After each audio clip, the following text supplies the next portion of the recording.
현재는 해당 공급 구간으로 인해서 추가로 눌릴 가능성이 높았고 최소 아래의 수요 지점인 88K를 순간적으로 이탈하는 휩소성 무빙이 나올 것으로 예상하고 있습니다. 비플릭스입니다. 비트코인은 한국 투자자들의 심기를 매우 불편하게 만들고 있습니다. 그를 증명하듯 기존 10% 가까이 올랐다가 감소하던 김치 프리미엄은 4%에서 5%에서 평균치를 형성하다가 지금은 1%까지 감소한 모습을 보여주었죠. 일봉 차트에서 보면 현재의 큰 레인지 박스에서 위로 20% 상승, 아래로 15% 하락, 다시 위로 12% 상승, 아래로 11% 하락, 다시 위로 23% 상승, 다시 아래로 17% 하락, 다시 9% 상승. 그리고 현재는 앞전 변동성 대비 조금은 낮은 변동성을 보여주지만 여전히 적지 않은 변동성의 향연으로 이어지고 있습니다. 이런 변동성이 큰 구간에서는 이것만 알아도 살아남을 수 있는데요. 오늘은 특별하게 상승 관점과 하락에 대한 관점 모두 분석해 보았고요.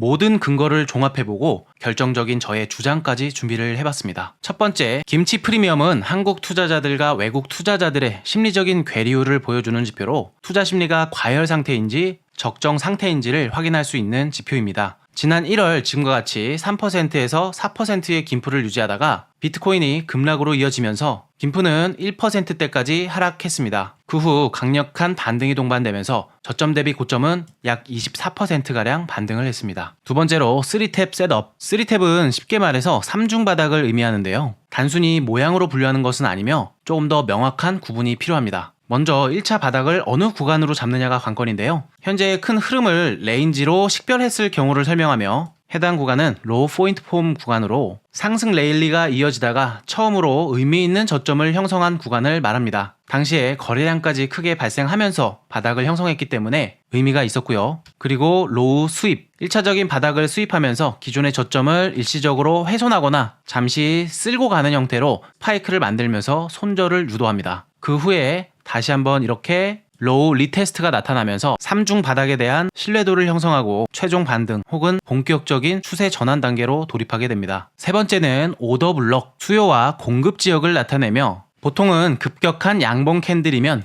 직전의 음봉 캔들을 얘기하고 급격한 음봉 캔들이면 직전의 양봉 캔들을 의미합니다. 물론 100%는 아니며 이런 식으로 꼬리로도 발생하는 특성을 갖고 있습니다. 현재 하단에 형성된 오더블록 구간까지 내려온 상태임을 감안할 때 다시 반등할 가능성이 있습니다. 오더블록은 상당히 강력한 지지 역할을 할 수 있는데요. 해당 구간에 형성된 오더블록도 회귀 후 반등, 오더블록 회귀 후에 반등, 오더블록 회귀 반등, 오더블록 회귀 반등, 오더블록 회귀 후 반등. 현재도 이런 식으로 아직 해소되지 않은 오더블록까지 눌림이 나온 이후에 반등할 가능성이 높습니다. 이어서 하락 관점에 대한 포인트 짚어보겠습니다. 첫 번째로 비트코인 CME 갭. 여전히 해소되지 않은 CME 갭이 존재합니다. CME 갭은 주말이나 공휴일 동안 시카고 상업거래소 비트코인 선물시장과 현물시장 간 가격 차이로 인해 발생하는 불균형 지역을 의미하고 그러한 불균형 지역은 충분한 거래가 없이 호가에 공백이 생긴 지역이기 때문에 다시금 갭을 메우려 이동하는 습성이 있습니다. 현재 CME 갭은 하단 77,930달러에서 86,700달러 부근에 위치하고 있으며 현재 가격 대비 최소한 10,000달러 이상 아래에 위치하고 있습니다. 두 번째는 SSL, Sell Side Liquidity. 하단에 위치한 Sell Side Liquidity가 아직 명확하게 이루어지지 않았습니다. SSL이 해소된다라는 것은 쉽게 설명하면 이렇게 기존에 형성됐던 SSL을 하방으로 돌파시키면서 개미들의 물량을 뺏으면서 세력이 유동성을 확보하는 지역을 의미하는데요. 기존에 형성된 SSL 구간에 위치한 포지션들을 청산시키면서 새로운 유동성을 확보하기 위한 움직임을 보였고 세력은 여기서 강한 상승이 동반될 때 고점을 형성한 이후에 강력한 수익 실현을 진행했습니다. 이후에 강한 하락세가 진행되었고 그러한 매도 압력은 여전히 이어지면서 현 시점까지 고점을 낮추는 스윙 로우가 진행되고 있는 상황이죠. 다만 그 이전에 형성했던 상승 추세가 워낙 건강했기 때문에 시장은 하락할 때마다 매수하자 심리가 강했을 것이고요. 그에 따라서 시장은 따라붙은 개미, 즉 개미들의 물량이 적지 않았을 것입니다. 그래서 세력은 기존에 형성되었던 SSL 위치보다 더 강력하게 추가적인 하락을 동반시키면서 자신들의 숏 포지션에 대한 수익 실현과 더불어 조정을 강하게 주면서 개인 투자자들의 롱 포지션을 청산시키려는 SSL 해소가 나타날 수 있습니다. 간단하게 말해 강력한 청산을 유도하는 전략적 움직임이 나타날 수도 있다는 것입니다. 현재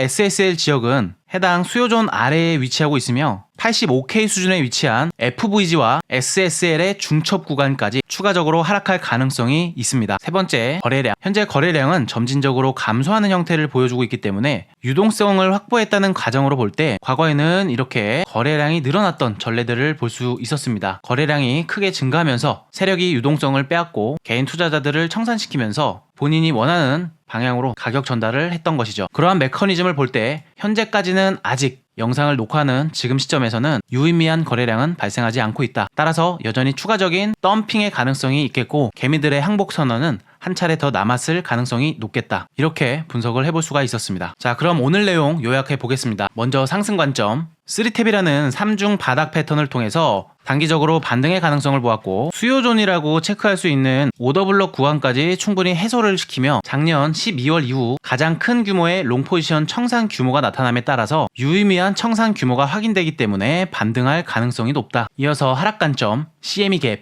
여전히 해소되지 않은 CME 갭이 존재하므로 다시금 회귀하는 경향을 보일 수 있다. 그리고 SSL 지역이 아래에 위치한 상태이며 아직 해소가 이루어지지 않았기 때문에 FVG와 중첩되는 해당 구간까지 해소할 경향을 보일 수 있겠다. 마지막으로 거래량을 통한 변곡 트리거는 여전히 불충분하게 하락할 가능성이 높겠다. 이렇게 정리가 되고요. 마지막으로 저의 개인적인 주장은요. 지금부터는 리스크를 안고 가더라도 충분히 분할 매수로 받아볼 만한 자리다 라고 생각합니다. 물론 쉬마려울 정도로 쫄리는 자리는 맞지만 공포 탐욕 지수는 언제나 거짓말을 하지 않습니다. 따라서 저는 현재 공포를 정면으로 맞서 보려고 합니다. 계속해서 저의 관점 정리를 듣고 싶다면 구독과 좋아요 부탁드립니다. 시청해주셔서 감사드립니다.